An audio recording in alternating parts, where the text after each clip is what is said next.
كنا لنهتدي لولا أن هدانا الله أشهد أن لا إله إلا الله وحده لا شريك له وأشهد أن محمدا عبده ورسوله اللهم صل وسلم وبارك على سيدنا محمد وعلى آله وأصحابه ومن دعا بدعوته إلى يوم الدين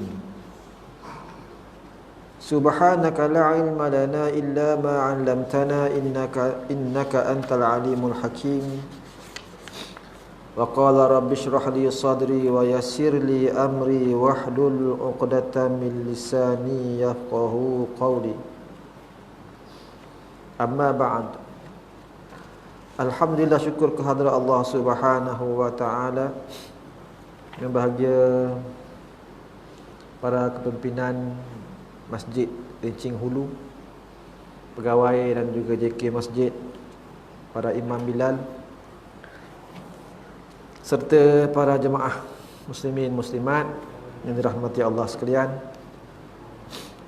Syukur kehadrat Allah Subhanahu wa taala kerana kita masih lagi diizinkan bertemu pada kali ini, pertemuan ini. Alhamdulillah, duduk menunggu waktu isyak dengan niat iktikaf kerana Allah Subhanahu wa taala. Namatul i'tikaf fi hadzal masjid sunnatan lillahi taala. Sahaja aku beriktikaf dalam masjid ini sunat kerana Allah taala. Mudah-mudahan kita beroleh manfaat kerana menunggu masuknya waktu isyak, dan juga boleh beroleh manfaat di atas perkongsian ilmu, insya-Allah.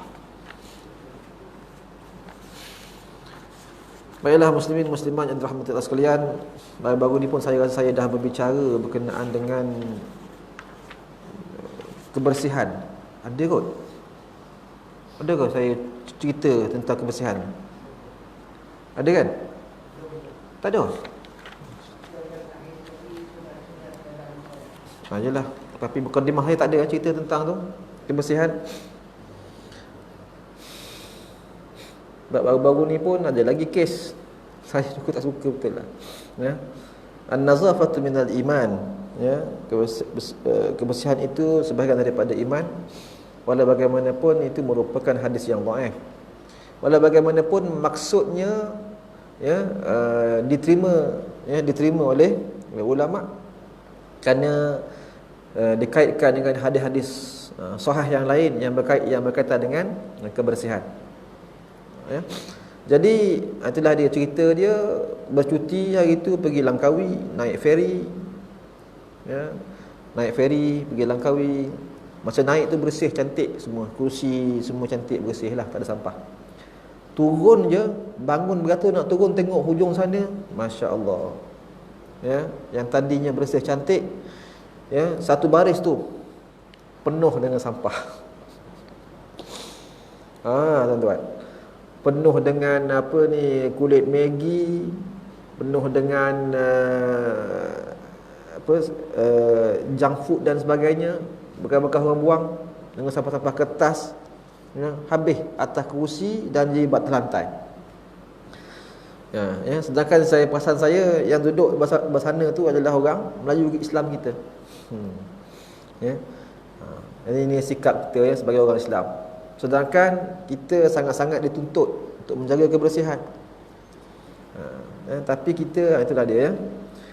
Kerana kekurangan akhlak, kekurangan iman kita. Kita kurang iman. Memang dalam mazhab Syafi'i ini memanglah kita ada iman bertambah, iman berkurang kan. Ya, dalam mazhab Syafi'i kita akidah mazhab Syafi'i. Akidah Ahlussunnah wal Jamaah. Ya. Tapi itulah yang sepatutnya kita kena jagalah kebersihan sama-sama. Ya, barulah menandakan kita ni ada iman. Tadi pun sama, tadi saya pun cerita balik kes ni sebab tadi pun rasa nak keluar je daripada kereta. Keluar, ketuk pintu, ya, ambil sampah dibuang tu, baling baliklah kereta tu. Ya, geram betul tengok. Selamba je dekat traffic light, dia berhenti, dia turunkan tingkap, dia buang. Ya, botol minuman, plastik, plastik air gelas minuman. Ya. Selamba je dia buang. Kereta besar BMW. Cuma saya tak nampak lah dalam tu, ya, siapa-siapa tu. Tapi tak kisahlah siapa pun bangsa kita, agama kita dan sebagainya kan. Kebersihan negara kita sendiri kan, bukannya negara orang lain. Tak tahu kok yang dalam tu Bangla ke apa ke?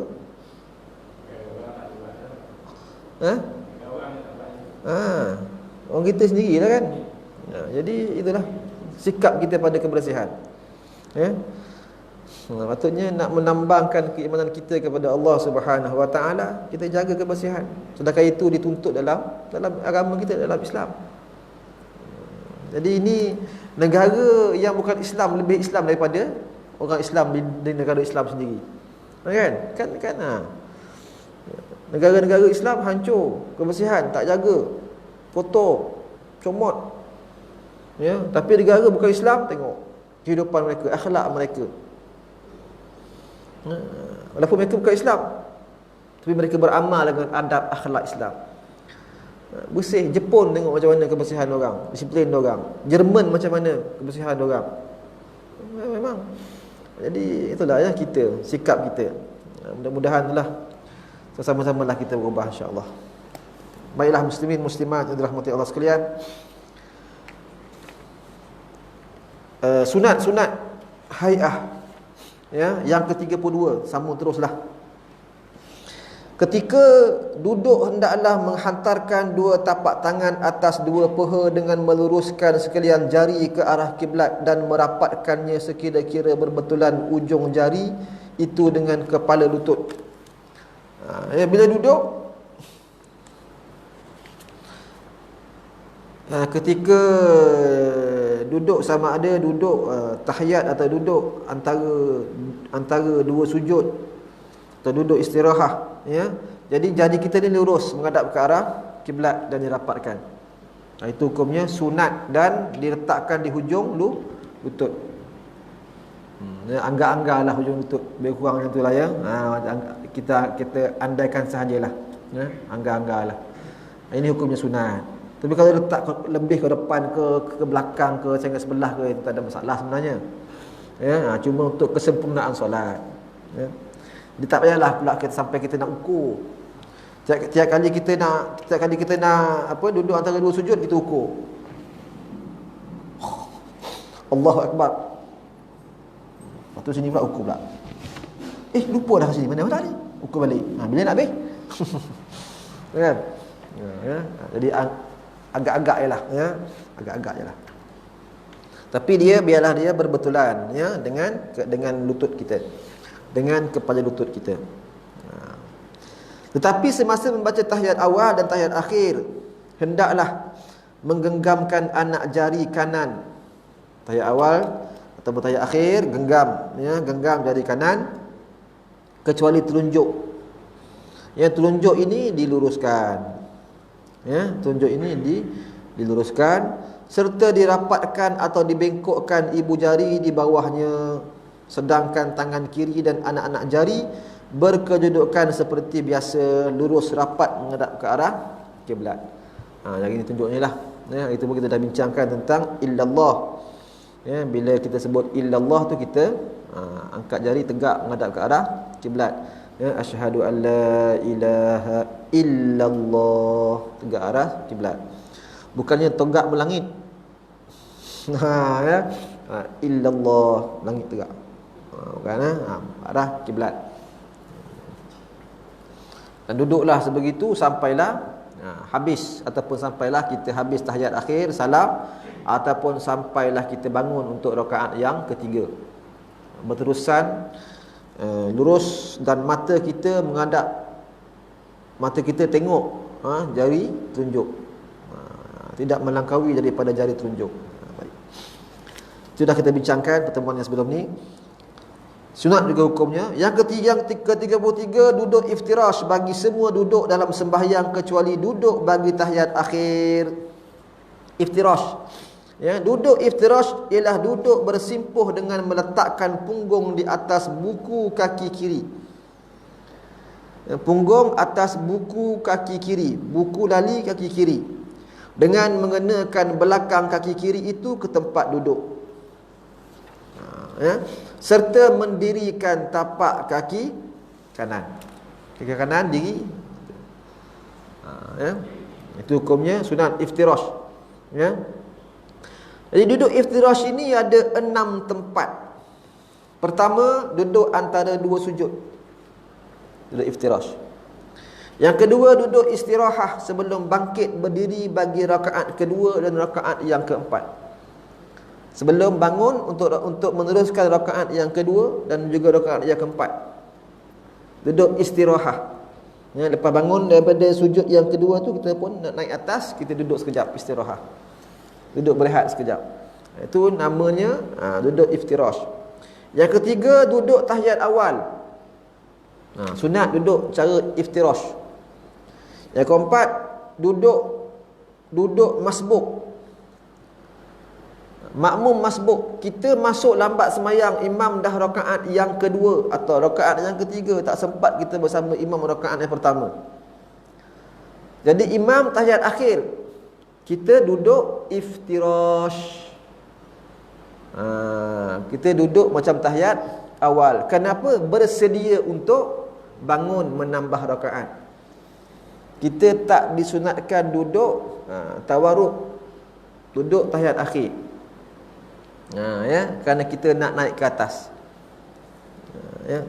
Jadi duduk ketika kita jadi makmum masbuk untuk tambah rakaat. Yang kelima, duduk ketika membaca Fatihah dan surah bagi orang yang sembahyang duduk. Orang yang sembahyang duduk, memanglah dia akan duduk iftirash. Setakat kemampuan dia. Tak boleh duduk iftirash, duduklah tabarruk. Tak boleh tabarruk, duduklah bersela ke berunjung ke, tak ada masalah lah. Ya? Yang tu bergantung kepada kemampuan masing-masing. Yang keenam, duduk orang yang lupa kerana hendak sujud sahwi. Memang tahiyat akhir dah, tapi kita tahu yang kita nak duduk tahiyat, kita nak sujud sahwi kerana tertinggal sunat ab'ad, ataupun kita tertinggal rukun, tak sengaja tinggal rukun. Ingat tinggal rukun dengan sengaja batal solat. Tinggal rukun tak sengaja tidak batal solat. Tinggal sunat ab'ad, ya, dengan sengaja ataupun tak sengaja tidak membatalkan solat.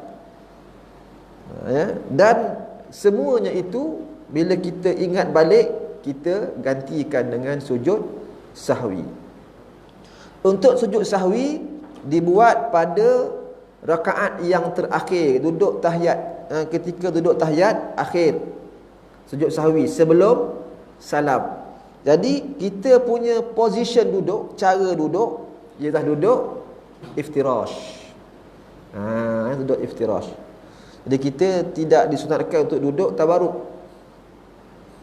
Untuk sujud sahwi. Tentang duduk, itu apa ni, duduk iftirash. Baik. Yang tabarruk kita bincang kemudian. Rasanya kot. Okey. Yang ke-35, bertelekan kedua tapak tangan ke tempat sembahyang ketika hendak berdiri daripada sujud, atau daripada duduk istirahah, atau daripada duduk tahiyat awal. Nak bangun selepas duduk istirahah. Istirahah kita duduk bila nak bangun rakaat yang kedua dan rakaat yang keempat. Okey? Kan duduk istirahat kan? Nak bangun rakaat yang kedua, kita duduk istirahat sekejap. Rakaat yang keempat, kita duduk istirahat sekejap. Nak naik ke rakaat yang keempat, daripada rakaat yang ketiga dan rakaat yang pertama. Jadi nak naik itu sunat kita tekan kedua tapak tangan ke tempat sembahyang. Rupa-rupanya dalam mazhab Syafi'i kita juga ada, ya, pendapat mengatakan sunat tekan tangan. Ya, tekan tu macam mana tak salah, yang penting tekan menggunakan tapak tangan. Ada yang guna penumbuk, ada yang guna macam-macam cara lah. Ya. Faedahnya apa? Tekan-tekan ni untuk memudahkan berdiri dan juga sebagai pernyataan kelemahan diri bagi melahirkan perasaan tawaduk dalam jiwa. Itu sahaja. Kita rasa kita ni lemah, ya. Jadi itu hukumnya sunat. Kita tekan. Nak bangun daripada tahiyat awal, rakaat yang ketiga sama juga, ya, tekan. Tak tekan boleh tak? Tak ada masalah. Ya, ini hanya sebahagian daripada sunat-sunat hayah. Yang ke-36, duduk tawarruk ketika membaca tahiyat akhir. Caranya sama seperti duduk iftirash, cuma yang berbeza kedudukan kaki kiri dihulur keluar ke bawah betis kaki kanan serta merapatkan papan punggung ke tempat duduk. Duduk tawarruk, yang kita duduk tahiyat akhir itulah, ya, tawarruk, ya. Kaki kiri bawah kan, ya. Kaki kanan kita silang belakang itu, ya. Kita pun punggung kita duduk atas tempat sembahyang. Duduk tahiyat akhir. Baik, cuma untuk duduk tahiyat akhir ini bagi kita solat berjemaah, pastikan ya kita duduk itu tidaklah sampai menyeksa orang sebelah. Lagi sekali saya ingatkan, jangan sampai kita duduk itu di atas kaki orang sebelah. Ya, sengsara dia tahan sakit. Ya, kita nak duduk tengok-tengoklah keadaan. Kalau rasa sempit sangat, duduklah iftirash, tak ada masalah. Ya, kalau rasa okey, duduklah secara tawarruk. Ya, dua-dua dapat pahala sunat. Ya, ketika duduk tahiyat akhir, kita duduk iftirash dapat pahala sunat, duduk tawarruk pun dapat pahala sunat. Jadi apa beza dia? Bezanya dalam mazhab kita Syafi'i, duduk tawarruk ini sunat yang lebih afdal dalam ketika kita duduk tahiyat akhir. Itu sahaja. Sunat yang lebih afdal. Maksudnya kalau tak mampu, duduklah iftirash. Ya, macam tahiyat awal, tak ada masalah. Jangan kita nak mencuba juga duduk tahiyat akhir sedangkan tak boleh duduk. Sebab ada orang salah faham kadang-kadang tu. Ya. Ada orang salah faham. Dia duduk fikir cara duduk itu merupakan rukun sembahyang. Ya. Dia duduk fikir cara duduk tu rukun sembahyang. Sedangkan rukunnya ialah duduk tahiyat akhir. Macam mana duduk pun tak ada masalah. Ketika tahiyat akhir duduk, itu rukun, ya. Tetapi cara tu terpulanglah, ya. Cuma yang sunat, yang afdalnya mazhab kita Syafi'i, duduk dengan cara tawarruk, ya. Wallahu a'lam. Baik. Yang ke-37, mengangkat telunjuk ketika mengucap illallah serta merendahkan sedikit supaya berbetulan dengan kiblat dan dikekalkan mengangkat telunjuk itu hingga memberi salam. Hingga beri salam kalau tahiyat akhir.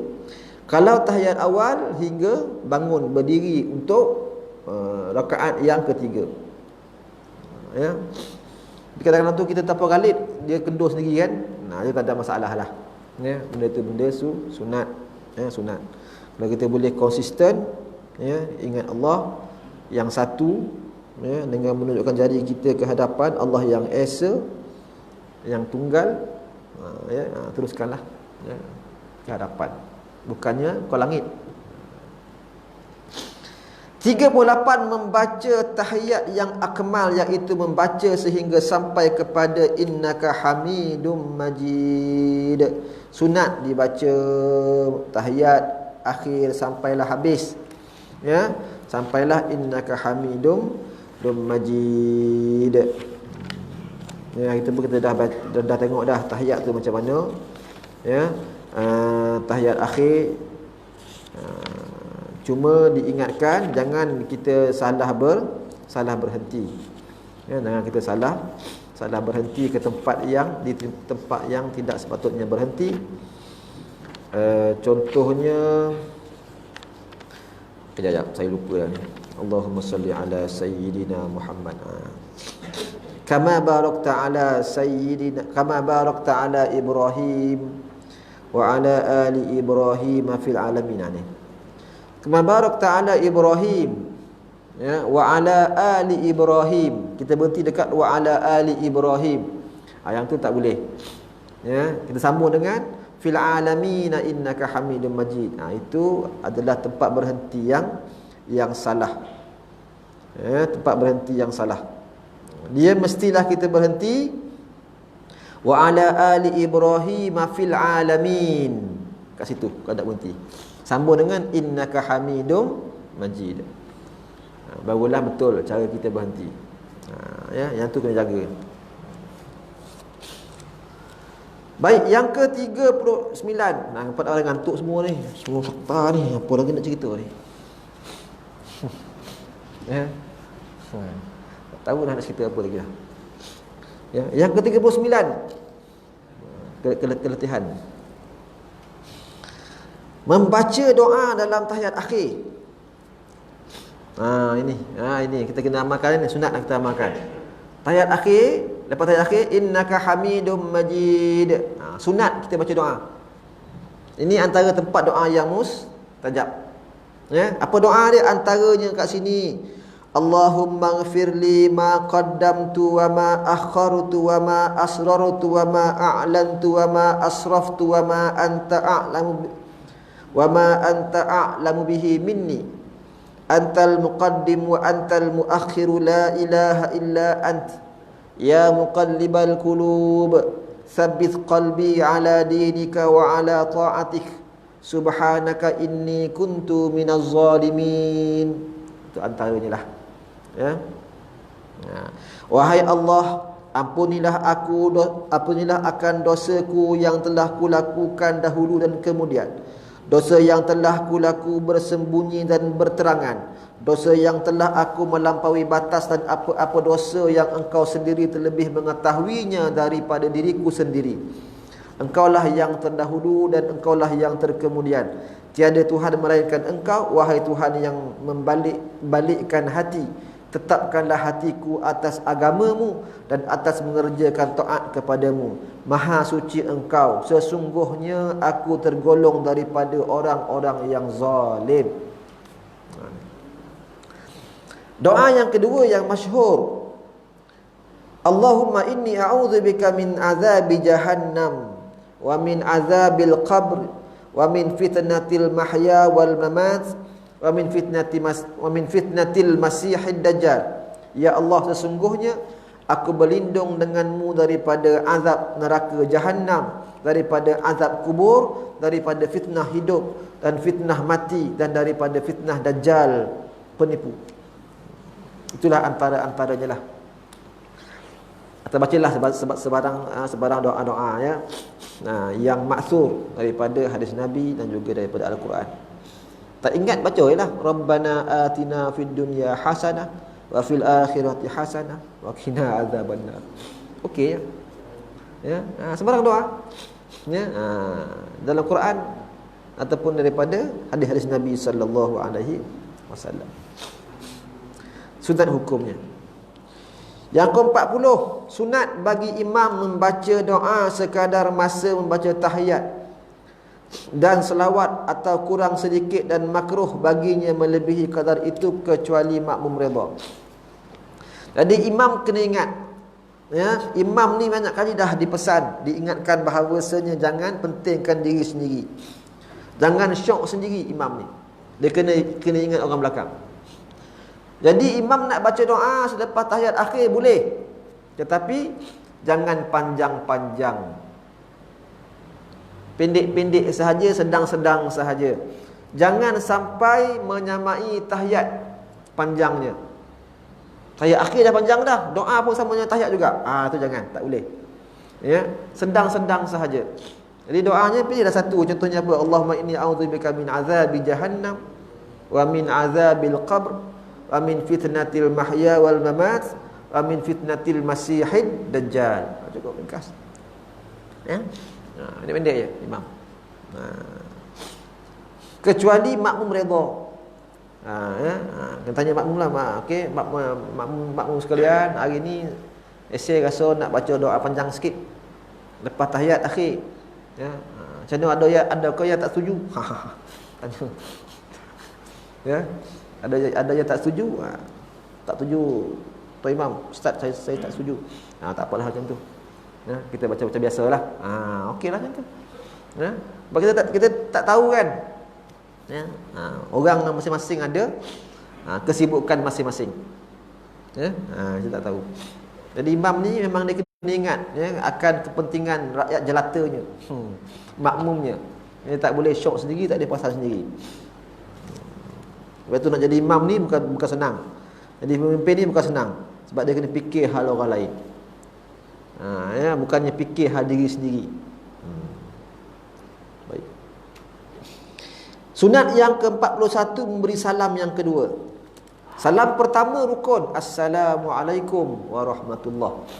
Salam yang kedua itu sunat, Assalamualaikum warahmatullah.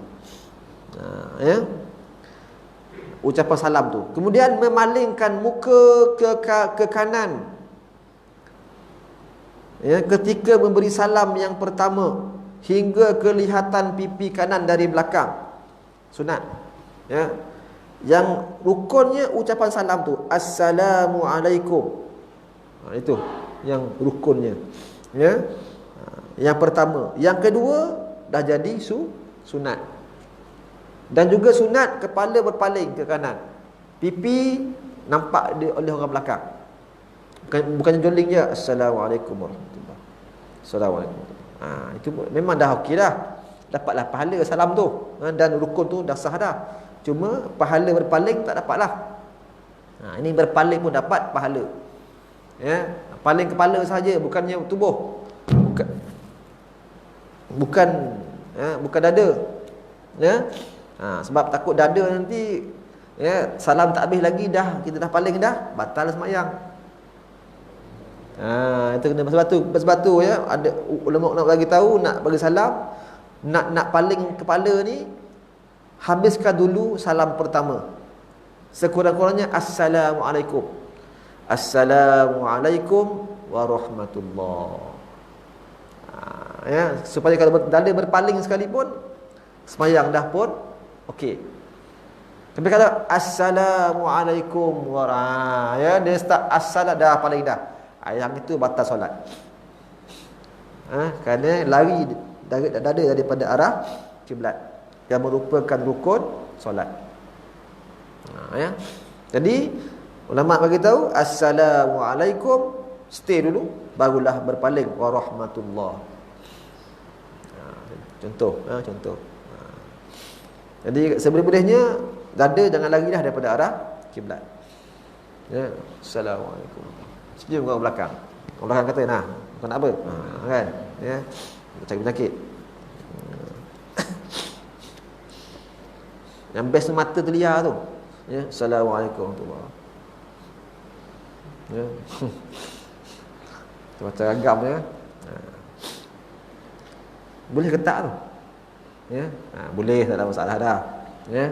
Tapi jagalah adab-adab kita ketika solat dan selepas solat. Juga sunat memalingkan muka ke kiri ketika memberi salam yang kedua sehingga kelihatan pipi kiri dari belakang. Ya, mana kiri dan kanan. Paling je lah macam biasa. Assalamualaikum warahmatullahi. Assalamualaikum warahmatullahi. Paling macam biasa. Ya, tak payah angguk-angguk. Assalamualaikum.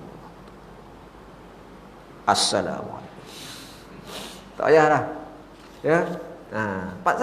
Paling biasa je, Assalamualaikum warahmatullahi. Ya, Assalamualaikum warahmatullahi. Betul. Ya, ni tak ada ni. Angguk. Tak tahu dah sumber angguk tu daripada mana, saya pun tak pastilah. Ya. Mungkin pit stop kot. Pit stop ya. Assalamualaikum warahmatullahi. Pit stop dulu baru assalamualaikum. Jadi kalau tidak langgar terus kan. Assalamualaikum warahmatullahi. Ya. Sebenarnya tak ada masalah sebenarnya tu. Ya, tak ada masalah sebenarnya. Cuma tak adalah ulama ya yang suruh angguk ni, tak ada. Ya, tak ada. Wallahu a'lam. Baik. Yang ke-43, memulai setiap salam dengan menghadap muka ke kiblat dan menyudahinya dengan kesudahan berpaling. Tadi inilah. Ya. Sempurnakan judul salam tu. Assalamualaikum, dah settle yang tu. Ya, rukun tu dah settle lah. Barulah warahmatullahi wabarakatuh. Ya. Baik. Hukumnya sunat. Yang ke-44, ketika memberi salam ke kanan, hendaklah diniatkan memberi salam kepada sesiapa sahaja yang berada di sebelah kanannya, sama ada di hadapan atau di belakang. Ya, niatkanlah. Ialah kita selamat sejahtera kepada siapa yang sebelah kanan. Assalamualaikum. Tak ada orang pun, malaikat lah. Dan ketika memberi salam ke kiri, hendaklah diniatkan juga memberi salam kepada sesiapa sahaja, sama ada manusia atau malaikat atau jin Islam. Ya, anak tu Islam kan sembahyang dengan kita. Ya, solat subuh, kita solat subuh seorang-seorang. Ya, baca kuat. Sebab solat subuh ni sunat kita baca kuat. Ya, jahriyah. Kan? Sembahyang pula di Masjid Rincing Hulu seorang-seorang. Tunggu jemaah tak sampai. Kita je datang. Ya, kitalah azan, kitalah imam. Orang tak ada datang. Ya, tapi bila kita baca waladdallin, amin, bergegar surau. Ramai-ramai bunyi amin. Ada orang belakang. Ya. Tak apalah, kita sabar, teruskan sembahyang. Walaupun bergigit. Kan? Lepas tu salam lah. Assalamualaikum warahmatullahi. Niat pada siapa tadilah yang amin tadi tu. Ya. Itu hukumnya sunat lah. Ya, sunat. Sunat maknanya kita bersalam tu kita niatkanlah kepada sesiapa sahaja yang ada sebelah kanan dan juga yang ada sebelah kiri kita.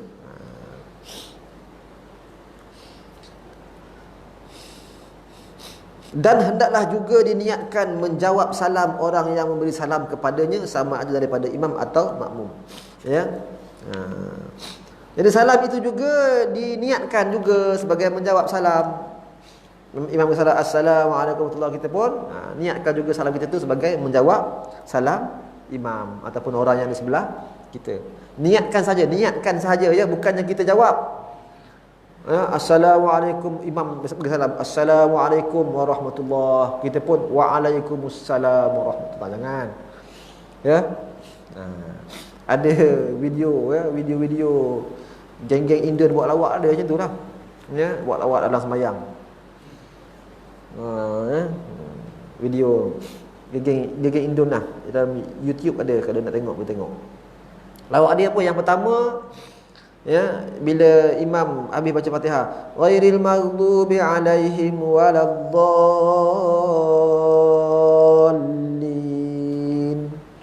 amin. Semua bergegar amin ni, ramai jemaah ni. Ya. Rasanya imam buat hal kot ke makmum buat hal? Imam buat hal, yang paling belakang mantok. Dia kata mantok. Imam buat hal, ya, paling belakang mantok.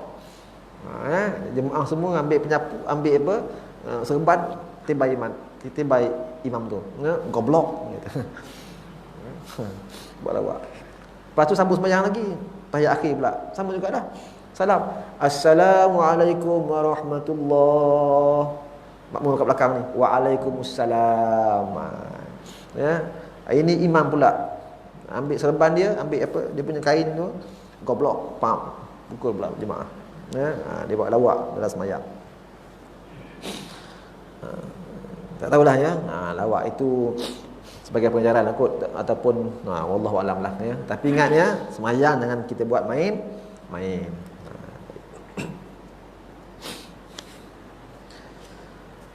Yang ke-45, menyapu atas kepala.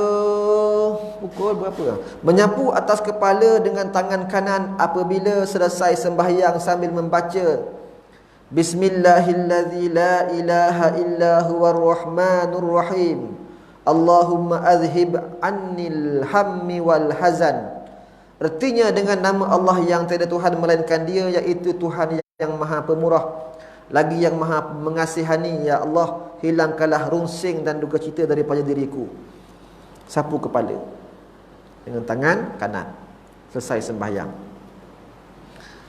Ya.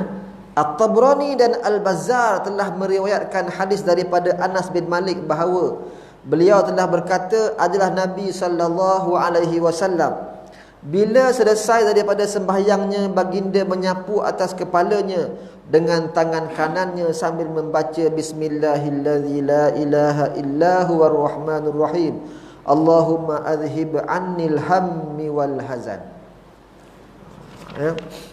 Wallahu a'lam. Ya, tapi sebagian ulama mengatakan hadis ini merupakan hadis yang dhaif. Ya. Merupakan hadis yang dhaif. Tetapi boleh digunakan sebagai fadail amal. Ya, sebagai untuk beramal boleh kita gunakan. Ya, antara dalil menyapu kepala. Kepala, bukan muka, kepala. Jadi terpulanglah kepada masing-masing. Ada yang nak sapu, sapulah. Ada yang tak nak sapu pun tidak mengapa, hukumnya sunat sahaja dalam mazhab kita Syafi'i. Jadi habislah bab sunat-sunat hai'ah. Ya, habis tentang sunat-sunat hai'ah. Mudah-mudahan boleh bermanfaat kepada kita, insya-Allah. Dia sambung lagi lah. Ya. Nampak lagi ke? Nampak lagi kan? Dah habis dah. Dia habis sebenarnya sebab apa? Sebab saya yang tu sajalah yang saya nak sampaikannya. Yang lain tu memang dah disampaikan. Ya, larangan-larangan dalam sembahyang, perkara yang membatalkan sembahyang kita dah pernah bincang dulu. Ya, dah bincang dulu perkara-perkara yang membatalkan sembahyang. Jadi saya tak nak ulang baliklah benda yang sama. Ini kita akan kembali semula kepada kitab Bahrul Mazi. Ya, baca hadis-hadis yang berkaitan dengan perkara-perkara tentang berkaitan dengan solat lah. Sambung baliklah hadis kita sepada habis rukun sunat hai'ah, sunat ab'ad dan juga sunat hai'ah. Yang perkara yang batalkan solat semuanya kita dah baca. Tapi masa je lagi ni kita sembang je lah kot. Sembang perkara-perkara makruh secara kasar, secara laju. Ya, secara laju.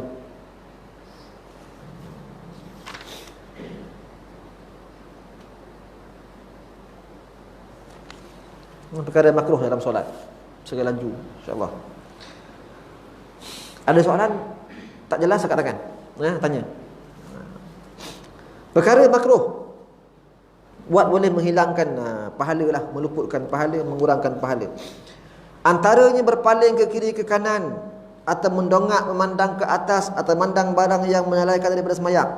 Ya, paling tengah sembahyang tu paling kiri kanan tanpa sebab, tengok je.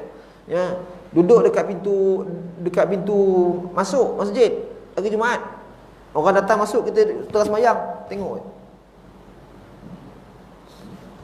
Ya, sia-sia tengok ya, hukumnya makruh. Apa yang sunat? Sunatnya kita tengok tempat sujud. Itu hukumnya sunat. Baik. Yang kedua, ataupun memandang benda yang menyalahkan. Tengok baju orang, tulis kat belakang. Ya, tulis kat baju kat belakang, kita siap baca lagi. Ya. SMK Bandar Rincing. Ya. Sebab tu memakai pakaian yang bertulis ini hukumnya makruh. Ya, yang ini hukumnya makruh. Yang kedua, memejamkan mata. Pejam mata juga hukumnya makruh. Walau bagaimanapun diharuskan apabila kita buka mata untuk tengok tempat sujud, kita akan hilang khusyuk. Atas sebab tempat sujud itu bukan ada tulisan, ada lukisan ataupun sebarang yang boleh mengganggu kekhusyukan kita. Kalau kita lebih khusyuk dengan memejam mata, maka ketika itu dia bolehkan kita memejam mata. Sekiranya kita buka mata tengok tempat sujud, mengganggu kekhusyukan kita. Ya. Tapi secara umumnya pejam mata tanpa sebab hukumnya adalah makruh. Yang ketiga, berludah. Sama ada sebelah depan kanan, berludah ke hadapan atau ke kanan. Jika bukan dalam masjid. Dalam masjid ludahlah ke mana sekalipun, hukumnya tetap ya, tak boleh, makruh dalam masjid. Nak ludah dalam masjid boleh, atas tisu ataupun sapu tangan, ambil kita pun dah. Tak balik, simpan balik dalam poket. Ya, dalam masjid. Kalau luar masjid kita semayang, jangan, kita makruh hukumnya ludah ke depan, ludah ke kanan. Nak ludah boleh ke sebelah kiri. Kalau semayang seorang. Kalau berjemaah, jangan cari penyakit. Ya. Tui. Apa? Okey. Yang keempat, membuat isyarat mata, kening dan sebagainya. Contohnya seperti mengenyit atau mengelingkan mata atau menggerak-gerakkan kening. Buat isyarat dengan mata. Ya, jeli-jeling dan sebagainya kan, kenyit mata. Ya, nampak awet lalu kenyit mata. Kalau semayang pun boleh cuba lagi awet lalu. Ya. Saya berhenti kat situ dah. Ya, saya berhenti kat situ. Saya berhenti dekat nombor 4 ni. Yang ni macam tak baca lagi kat masjid ni. Yang perkara membatalkan solat dah, ya, tapi yang ni belum lagi ni. Tak apalah, nanti kita bincang lagi lah sikit lagi ni. Dan saya akan bawa kitab Bahrul Mazi balik semula untuk kita baca hadis-hadis yang berkaitan, insya-Allah. Hari ni berapa? 9 91.